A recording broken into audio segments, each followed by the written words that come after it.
Hello everyone, welcome to S fishes kingdom. यह हमारा medieval history का अंतिम लेक्चर है, तीसरा और अंतिम लेक्चर। तो चलिए स्टार्ट करते हैं। आज का जो हमारा टॉपिक है वो मुग़ल काल विविध को लेके है। तो मिलाना है पिता को पुत्र से। तो चलिए मिलाते हैं। बाबर को किससे मिलाएंगे? बाबर को मिला देंगे कामरान से। याद है ना आपको, कामरान, अस्करी, हिंडाल, ठीक है। अकबर को किससे मिलाएंगे? अकबर को मिला देंगे सलीम से, है ना। और शाहजहाँ को किससे मिलाएंगे? शाहजहाँ को, शाहजहाँ का पुत्र था मुराद, ठीक। तो C को 4 से मिला सकते हैं। और जहांगीर को मिला देंगे खुसरो से। तो ऑप्शन कौन सा सही हो जा रहा है? 3, 1, 4, 2। तो ऑप्शन बी सही हो जा रहा है, ठीक है। ऑप्शन बी ठीक है। नेक्स्ट वन चलते हैं। अगला है सूची 1 को सूची 2 से मिलाना है फिर से। तो चलिए मिलाते हैं। सबसे आसान इसमें क्या लग रहा है? 2.5 दिन का झोपड़ा किसने बनवाया? ऐबक ने, ठीक है। और इलाहाबाद का किला, ये भी बहुत आसान है, अकबर ने बनवाया। और एतमाद उद दौला का मकबरा बनवाने वाली कौन है? ये एतमाद उद दौला नूरजहाँ के पिता थे। इनका मकबरा बनवाया नूरजहाँ ने, ठीक। बजाय काबुली बाग मस्जिद, उसको किसने बनवाया? तो बाबर ने, ठीक है। ये भी हो गया। अब कोई क्वेश्चन छूट गया क्या? ये रहा। निम्नलिखित में से किस युद्ध में मुख्य विरोधियों का सही उल्लेख नहीं किया गया है? हल्दी घाटी का युद्ध महाराणा प्रताप और अकबर, ये बात तो एकदम ठीक है। पानीपत का युद्ध बाबर और इब्राहिम लोदी, ये भी बात ठीक है। कह रहे पानीपत का द्वितीय युद्ध टीपू सुल्तान और मराठा, क्या बकवास बात कर रही है, यही तो गलत हो जाएगा, ठीक है। तो ऑप्शन सी सही हो जाएगा इसमें। पानीपत का द्वितीय युद्ध किसके बीच में लड़ा गया था? हेमू और अकबर के बीच में, ठीक, सब जानते ही हैं।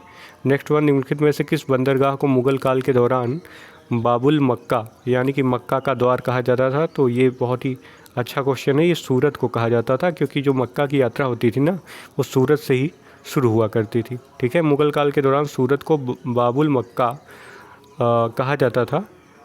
वही बात है, क्योंकि मक्का की जो यात्रा थी सूरत से ही शुरू होती थी। सूरत गुजरात का प्रमुख शहर है, दुनिया जानती है। और ये किस लिए फेमस है? तो अपनी वस्त्रों के लिए जाना जाता है, और हीरे की कटाई और पॉलिशिंग, ये क्वेश्चन भी पूछा जाता है एग्जाम में। हीरे की कटाई और पॉलिशिंग के मुख्य केंद्रों में से एक है। विश्व के इतिहास में मध्यकाल के दौरान यह महत्वपूर्ण बंदरगाह था। इसे मक्का के द्वार के रूप में जाना जाता है, क्योंकि कई यात्री समुद्री मार्ग से सूरत रवाना हुआ करते थे। इसे पश्चिम एशिया के प्रवेश द्वार के रूप में भी जाना जाता है, क्योंकि सूरत अन्य एशियाई देशों में समुद्री मार्ग के माध्यम से व्यापार किए जाने वाले सामान और कपड़ों का मुख्य केंद्र था, ठीक है। नेक्स्ट वन, यह कथन किसका है कि अकबर के शासनकाल में, किसके शासनकाल में? अकबर के शासन में इलाहाबाद में 40 स्तंभयुक्त मंजिल के निर्माण में 5,000 से 20,000 लोगों ने 40 साल तक काम किया। यह कथन किसका था? तो भाई ये मुझे भी नहीं मालूम है। ये ऑप्शन दे रहा है सी, यानी कि William Finch. William Finch Akbar के दरबार में तो आया था, ये तो सबको पता है, ठीक है। तो इसलिए जो है इसका आंसर विलियम फिंच ही वैसे भी लगा सकते थे, क्योंकि और मनुची और लोग तो अलग अलग लोगों के टाइम में आए हैं, मतलब अकबर के टाइम में नहीं आए थे। पैलेस ऑफ 40 पिलर्स के निर्माण से लगभग 40 वर्ष लगे, और इसके निर्माण हेतु 5 से 20,000 लोगों ने काम किया, ऐसा विलियम फिंच बोल रहा है, ठीक है। नेक्स्ट वन, सिख संप्रदाय। कह रहा है पटना में किस सिख गुरु का जन्म स्थान है? तो ये बिहार का बहुत ही फेवरेट क्वेश्चन है भाई। ये 1.25 लाख से एक लड़ाऊ था गोविंद सिंह, नाम कहाँ थी? गुरु गोविंद सिंह जो है, ये जो कि सिख धर्म के कौन से गुरु थे? 10वें गुरु थे, ऐसा भी क्वेश्चन पूछा जाता है। इनका जन्म कब हुआ था? 1666 ईस्वी में, पटना बिहार में, ठीक। लेकिन इनकी मृत्यु यहाँ पे नहीं हुई थी। इनकी मृत्यु हुई थी 7 अक्टूबर 1708 में। कहाँ पे? महाराष्ट्र में, नांदेड़ में, ठीक है, महाराष्ट्र के नांदेड़ में। सिख तीर्थ स्थल तख्त श्री हरमिंदर जी पटना साहिब, इसमें पटना लिखा ही है, कौन साहिब? पटना साहिब। तो पटना लगा दो, आंसर सही हो जाता है, ठीक है, ठीक है। नेक्स्ट वन, अब हम चल रहे हैं मराठा संघ और मराठा राज्य और मराठा संघ में। मराठा कन्फेडरेशन बहुत ही इंपॉर्टेंट है। शिवाजी की राजधानी क्या थी? तो भाई दुनिया जानती है, रायगढ़ थी, आप भी जानो, नहीं जानते तो। 1764 में शिवाजी ने क्या कराया था कि अपना राज्याभिषेक कराया तथा छत्रपति की उपाधि धारण की और रायगढ़ को अपनी राजधानी बनाई। और जो उस युग के महान पंडित थे बनारस के, कौन, विश्वेश्वर उर्फ गंगा भट्ट, गंगा भट्ट ने इनको छत्री घोषित करते हुए इनका राज्याभिषेक किया। ठीक। अष्टप्रधान मंत्रिपरिषद किसके राज्य प्रबंध में सहायता करती थी? तो शिवाजी ही थे जिन्होंने अष्टप्रधान रखा हुआ था। ठीक। 8 प्रधान हुआ करते थे इनके मंत्रिपरिषद में, सब लोग को अलग अलग डिवीज़न में डिवाइड किया गया था। ठीक। अलग अलग काम के लिए। तो देखते हैं कौन कौन थे। तो भाई पेशवा, पेशवा क्या होता था? ये प्रधानमंत्री होता था राजा का। ठीक। राजा के बाद इसी का स्थान हुआ करता था। अमात्य कौन है? अमात्य, ये क्वेश्चन आता रहता है। अमात्य है वित्त एवं राजस्व मंत्री को कहते थे अमात्य। वाक्यानवीस क्या होते थे? ये गुप्तचर टाइप के होते थे। ये कह रहा है राजा के दैनिक कार्य तथा दरबार के प्रतिदिन की कार्यवाही का विवरण रखते थे। ठीक है। इसको गुप्तचर भी बोलते हैं क्योंकि एंसेंट हिस्ट्री में ज़्यादातर गुप्तचर होते थे। यहाँ पे दैनिक कार्यों के बारे में बात की गई है। सचिव अथवा सुरनवीस, ये भी इम्पोर्टेंट है भाई, यहाँ से भी क्वेश्चन आता है। सुरनवीस लिख के आता है, सचिव लिख के नहीं। राजकीय पत्र व्यवहार का कार्य देखना इनका काम था। सुमंत, ये भी इम्पोर्टेंट बात है। सुमंत या दबीर बोलते थे, ये होते थे फॉरेन मिनिस्टर, विदेश मंत्री। ठीक है। सेनापति या सरे नौबत, नाम से ही जाहिर है सेना की भर्ती, संगठन, रसद आदि का प्रबंधन करते थे। पंडित राव भी नाम से स्पष्ट है कि विद्वानों एवं धार्मिक कार्यों के लिए अनुदानों का दायित्व निभाना इनका कार्य था। न्यायाधीश तो न्यायाधीश ही थे। ठीक है। नेक्स्ट वन, मराठा शासकों की अष्टप्रधान प्रणाली के संदर्भ में मिलान करना है। ठीक है। तो अभी तो आपने देखा पेशवा कौन है? पेशवा तो प्रधानमंत्री है ना। सचिव कौन है? पत्राचार प्रभारी है। 2 मैच कर लिए हमने। सुमंत कौन है? सुमंत अभी देखा। सुमंत यादवीर कौन था? सुमंत यादवीर थे भाई विदेश मंत्री। अमात्य तो वित्त मंत्री थे। ठीक है। मतलब सी में 4 और डी में 3। पहला ऑप्शन सही हो जा रहा है। पहला ऑप्शन सही है। अष्टप्रधान का गठन किसने किया था? तो शिवाजी कहाँ है? यहाँ है। शिवाजी को लगाएंगे, आगे बढ़ेंगे। अष्टप्रधान मंत्रिपरिषद थी किसके काल में भाई? मराठा प्रशासन में थी। ठीक है। सरंजामी प्रथा किससे संबंधित है? सरंजामी मेरे ख्याल से संबंधित है मराठा भू राजस्व प्रथा से। ठीक है। आंसर देख लेते हैं, एकदम सही बात है। मराठा जागीरदारों को सरंजामी भूमि उनके निर्वहन के लिए प्रदान की जाती थी। ठीक है। अब अगला जो टॉपिक है हमारा वो मुग़ल साम्राज्य का विघटन के बारे में है। मुग़ल साम्राज्य का विघटन देख लेते हैं। मयूर सिंहासन पर बैठने वाले अंतिम मुग़ल सम्राट कौन था? तो मेरे ख्याल से मोहम्मद शाह रंगीला था।